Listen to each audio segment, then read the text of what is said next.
Qatar के पूर्व अमीर शेख हमद बिन खलीफा अल थानी के निधन पर भारत में राष्ट्रीय शोक घोषित।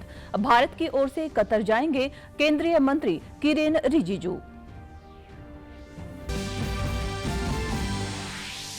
हरियाणा के मुख्यमंत्री नायब सिंह सैनी ने आज पंचकूला मार्केट से स्वच्छता स्वागत अभियान की शुरुआत की। कहा, स्वच्छता को अपने जीवन का संस्कार बनाएं।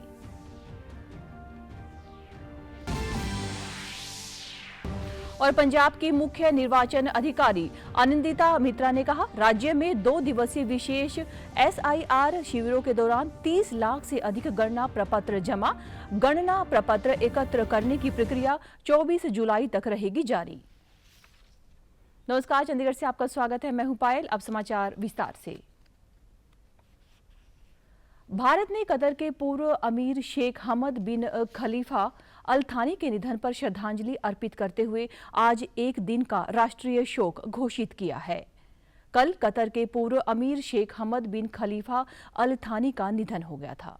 शोक दिवस के दौरान देश भर में उन सभी भवनों पर राष्ट्रीय ध्वज आधा झुका रहेगा जहां नियमित रूप से राष्ट्रीय ध्वज फहराया जाता है। आज कोई भी आधिकारिक मनोरंजन कार्यक्रम नहीं होगा। प्रधानमंत्री नरेंद्र मोदी ने पूर्व अमीर शेख हमद बिन खलीफा अल थानी के निधन पर शोक व्यक्त करते हुए कहा कि वह एक दूरदर्शी नेता थे जिन्होंने कतर को विकास व समृद्धि के नए मुकाम तक पहुंचाया। विदेश मंत्रालय ने एक बयान में कहा कि संसदीय कार्य और अल्पसंख्यक मामलों के मंत्री किरेन रिजिजू भारत सरकार की तरफ से कतर को शोक संदेश देने के लिए वहां जा रहे हैं। हरियाणा के मुख्यमंत्री नायब सिंह सैनी ने आज पंचकूला के सेक्टर 20 मार्केट से स्वच्छता स्वागत अभियान की शुरुआत की। इस दौरान उन्होंने झाड़ू लगाकर और कूड़ा उठाकर स्वच्छता का संदेश दिया। स्वच्छ भारत के संकल्प को आगे बढ़ाते हुए उन्होंने सभी प्रदेशवासियों से आग्रह किया कि स्वच्छता को अपने जीवन का संस्कार बनाएं और स्वच्छ, स्वस्थ, सुंदर एवं विकसित हरियाणा के निर्माण में अपना योगदान दें। उन्होंने एक पेड़ मां के नाम अभियान के तहत पौधारोपण भी किया। उन्होंने कहा कि प्रधानमंत्री नरेंद्र मोदी के आह्वान पर एक पेड़ मां के नाम अभियान के तहत 100 पौधे लगाए जाएंगे। उन्होंने सभी से अपील की कि वे एक पौधा अवश्य लगाएं और उसकी देखभाल भी करें। मुख्यमंत्री ने कहा कि आज लगाया गया प्रत्येक पौधा आने वाली पीढ़ियों के सुरक्षित भविष्य की नींव बनेगा। इस अवसर पर पत्रकारों से बातचीत करते हुए मुख्यमंत्री ने कहा कि प्रधानमंत्री नरेंद्र मोदी 17 जुलाई को हरियाणा आ रहे हैं। उन्होंने कहा कि पार्टी ने निर्णय लिया है कि 17 जुलाई तक पूरे हरियाणा में प्रत्येक दिन स्वच्छता अभियान चलेगा। योजनाएं हरियाणा को देंगे। एक हाइड्रोजन ट्रेन को हरी झंडी दिखाएंगे। वहां पर और भी बहुत सारी हरियाणा प्रदेश के विकास के लिए बहुत सारी परियोजनाओं के उद्घाटन और शिलान्यास भी आदरणीय प्रधानमंत्री जी करेंगे। उसी उपलक्ष्य में 17 तारीख तक ये हर कार्यकर्ता पार्टी का और मिलकर के सरकार के साथ स्वच्छता अभियान ये चल रहा है। मतदाता सूचियों के चल रहे विशेष गहन पुनरीक्षण अभियान के तहत पंजाब भर के सभी मतदान केंद्रों पर आयोजित 2 दिवसीय विशेष शिविरों के दौरान 30 लाख से अधिक मतदाताओं ने अपने गणना प्रपत्र भरकर जमा कराए। पंजाब की मुख्य निर्वाचन अधिकारी आनंदिता मित्रा ने बताया कि ये विशेष शिविर 11 व 12 जुलाई इस वर्ष को सुबह 8 बजे से दोपहर 3 बजे तक राज्य के सभी मतदान केंद्रों पर आयोजित किए जाएंगे। इन शिविरों के दौरान मतदाताओं ने अपने भरे हुए गणना पत्र संबंधित बूथ लेवल अधिकारियों के पास जमा कराए जाएंगे। उन्होंने बताया कि घर घर जाकर गणना प्रपत्र एकत्र करने की प्रक्रिया अभी भी जारी है और यह 24 जुलाई 2026 तक चलेगी। उन्होंने कहा कि पिछले 18 दिनों में 1.30 करोड़ से अधिक मतदाता अपने गणना प्रपत्र जमा करवा चुके हैं। मुख्य निर्वाचन अधिकारी ने उन मतदाताओं से अपील की है जिन्होंने अभी तक अपने गणना प्रपत्र जमा नहीं कराए हैं कि वे बिना किसी विलंब के अपने संबंधित BLO से संपर्क कर प्रपत्र जमा कराएं और यह सुनिश्चित करने के लिए कि प्रत्येक पात्र मतदाता का नाम 3 अगस्त 2026 को प्रकाशित होने वाली प्रारूप मतदाता सूची में शामिल हो। सभी मतदाता निर्धारित समय सीमा के भीतर अपने गणना प्रपत्र संबंधित BLO के पास अवश्य जमा कराएं। आज चंडीगढ़ में भारतीय किसान यूनियन ने अपनी मांगों को लेकर बाइक रैली निकाली। इस दौरान कई मार्गों पर पुलिस प्रशासन ने रूट डाइवर्ट किया। प्रदर्शन के चलते यातायात व्यवस्था प्रभावित रही। किसानों की बाइक रैली मोहाली से शुरू होकर सेक्टर 34 स्थित प्रदर्शनी ग्राउंड तक खत्म होगी। किसान इस दौरान अपनी मांगों को लेकर राज्यपाल और मुख्यमंत्री को ज्ञापन भी सौंपेंगे। किसान अमेरिकी व्यापार समझौते, पानी और भूमि नीति समेत कई मुद्दों के विरोध में प्रदर्शन कर रहे हैं। दूसरी ओर चंडीगढ़ पुलिस अलर्ट पर है। आम लोगों को किसी तरह की परेशानी ना हो, इसके लिए पुलिस ने ट्रैफिक डायवर्जन की व्यवस्था भी की है। पुलिस ने आम जनता से सहयोग करने की अपील की है ताकि प्रतिबंधों और मार्ग परिवर्तन के कारण होने वाली असुविधा से बचा जा सके। गुरु नानक यूनिवर्सिटी अमृतसर में 51वें डिग्री वितरित समारोह का आयोजन किया गया, जिसमें पंजाब के राज्यपाल और चंडीगढ़ के प्रशासक गुलाब चंद कटारिया ने मुख्य अतिथि के तौर पर शिरकत की। इस अवसर पर कार्यक्रम को संबोधित करते हुए गुलाब चंद कटारिया ने कहा कि डिग्री वितरण समारोह किसी भी यूनिवर्सिटी का सबसे बड़ा समारोह होता है, क्योंकि यह विद्यार्थियों की सख्त मेहनत, अनुशासन और जीवन के उद्देश्य की ओर बढ़ने के समर्पण का नतीजा होता है। उन्होंने विद्यार्थियों को डिग्री प्रदान करने की और इस सफल प्रबंधन के लिए यूनिवर्सिटी के वाइस चांसलर और समूचे स्टाफ को बधाई भी दी। उन्होंने बच्चों के माता पिता और अध्यापकों की मेहनत की भी सराहना की। राज्यपाल ने जोर देकर कहा कि शिक्षा के क्षेत्र में की गई मेहनत भी देश और समाज की तरक्की का आधार बनेगी। तो कन्वोकेशन होगा, क्योंकि बच्चों के अपने परिश्रम, अपने समर्पण, अनुशासन और जीवन के किसी उद्देश्य के लिए आगे बढ़ने का जो काम होता है, उसका आज एक तरह से उनके सामने परिणाम आता है। पेरेंट्स को भी बहुत आनंद का अनुभव होता है और जिन्होंने पढ़ाया उनको भी अपनी पढ़ाने का एक तरह से उनको एक सम्मान मिलता है।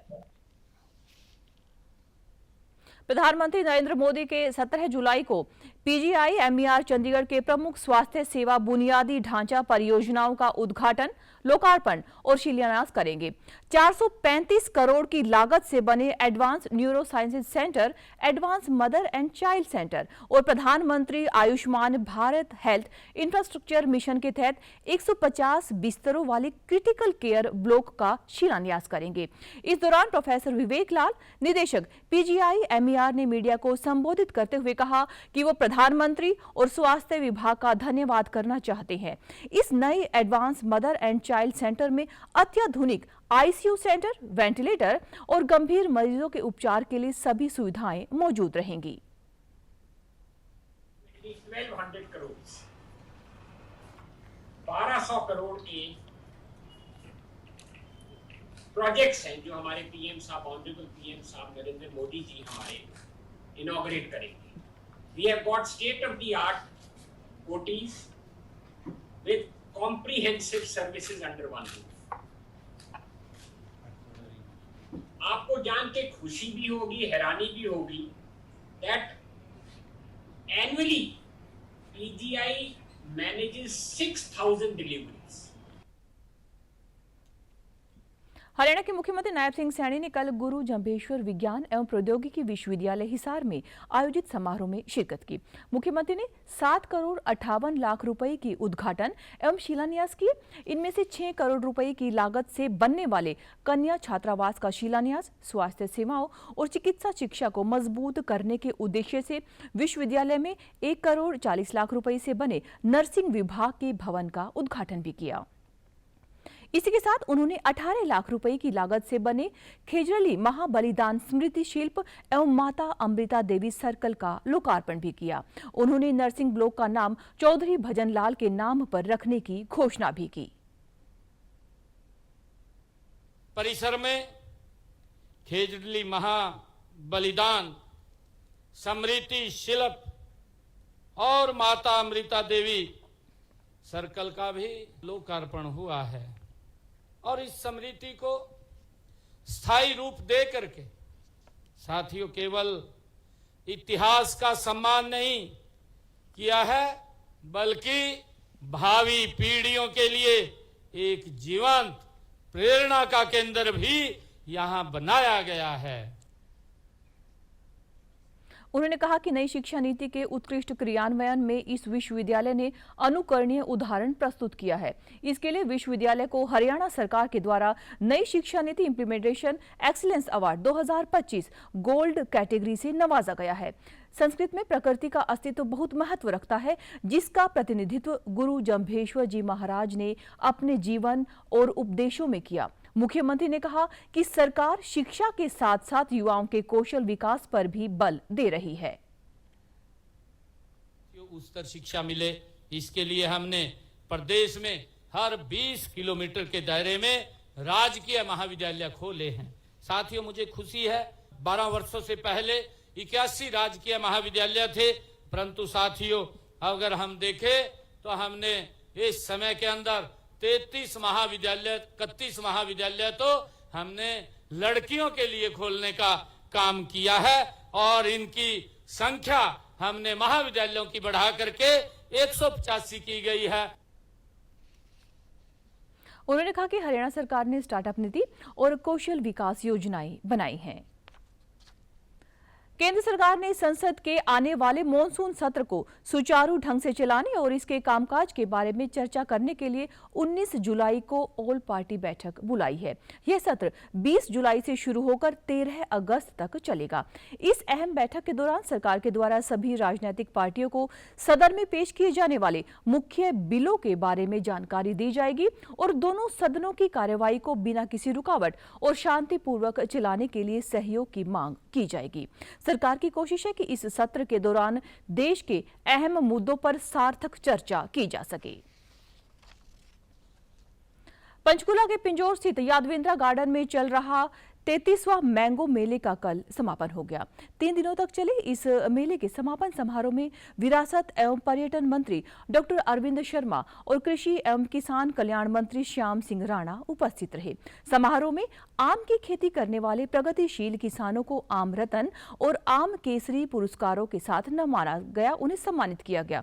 इस अवसर पर डॉक्टर अरविंद शर्मा ने कहा कि देश के विभिन्न राज्यों से आए प्रगतिशील बागवानों ने 200 से अधिक आम की किस्मों को प्रदर्शित किया है। उन्होंने कहा कि आम के बाग लगाने वाले किसानों को प्रति एकड़ 42,000 रुपए तक की सहायता राशि दी जाती है।